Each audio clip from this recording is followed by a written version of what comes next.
And welcome again, dear friends, now to the Wednesday edition of Fresh Bread, Wednesday, February 15th, 2023. Well, we're now more than halfway through the month of February. Can that possibly be? But it is. Hey, this month is really going by. Looks like we're going to get a little winter weather here in the next few days, so do be careful. Hopefully you'll be able to get out and get what you need at the stores today before the big crowds come out. And again, I don't think it's going to be something that's going to just be overwhelming, but again, a lot of people love to hit the stores the night before a projected snowfall. So I would imagine the stores are going to be really full Wednesday afternoon, Wednesday evening, Wednesday night. So if you're one of those folks, hopefully you can get out there before the big crowds and get what you need. Well, again, we're continuing these discussions as I'm outside. I'm actually talking to you as I'm walking here. And I find it's a good thing to get outside. You see things, you get to talk to people, you get to interact with people, and maybe relationships will form. And we're looking at doing all of those things in our churches at Oakland and Kansas Avenue. To do a prayer walk, to do one of these where we are going up and down the streets just praying for people. You don't want a big crowd. People are going, well, why are those 15 people walking up and down the street? That is liable to arouse suspicions more than anything.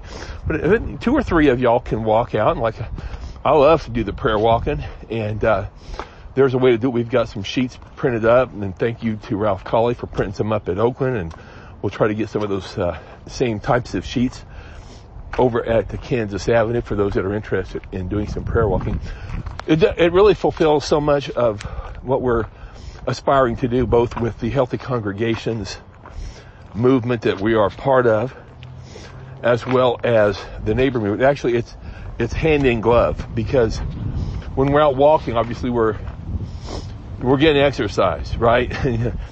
And there's no other way to describe it, but you're doing something physically if you're able to get out there and walk. God bless you. Enjoy it. We can split off into teams. And also we're doing something for our neighborhood. We're praying for the neighbors. And then thirdly, we will, in most cases, get at least a little chance to visit with people. And we don't have to bowl them over, but it's about being consistent. Let them see us out there in the neighborhood. If we were to go out and do prayer walking once a week, maybe we could carry some sandwiches with us as we go. Maybe we could have something we could hand to someone. Maybe it's just a personal invitation to one of our services. One of our movie nights, for instance. And we really want to engage our neighborhood. There are so many things we could be doing that if we're doing them, I'm not aware of them. And if they did in the past, it really doesn't matter what happened in the past. And that's really one thing I've seen as a leader everywhere I've been, is we either make excuses why we can't do something, or we go back and say, well, we already did that, and this is how we did it, 20, 30, 40 years ago, whatever it was, 10 years ago, even 3, 4 years ago. Doesn't matter. That's history. You can't go back and redo things. We can, and then my favorite one is, well, we tried that and it didn't work. Well, how about let's make some minor adjustments and let's try it again. Maybe it's kind of like how you were making that soup on your stove. It didn't taste quite right. Well, you just throw it away, or do you add a few little ingredients? Maybe a little salt, a little pepper, a little garlic, a little onion, a little oregano, maybe you add a few more tomatoes. Hey, guess what? A little beef bouillon. Now all of a sudden that soup is fantastic. You didn't throw it away. You just took what was there and you made it a little better. And that's what our churches can do.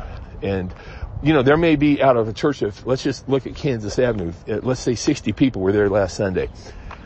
If you find 5 people out of that 60 that are willing to start, we can work with 5 people.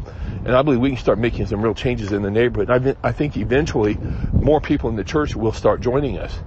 But even if they don't, if you have 4 or 5 committed people, things are going to start happening, especially in their lives. So when we do these things, it's not just for the neighbors, but it also benefits us as well. So it's a win-win situation. We're looking at the overall health, physical, mental, spiritual, emotional, social of our neighbors, and we're also building up our own faith and our own physical, mental, spiritual, social, emotional well-being at the same time. Well, friends, have a great day. We'll see you back on Thursday for more Fresh Bread.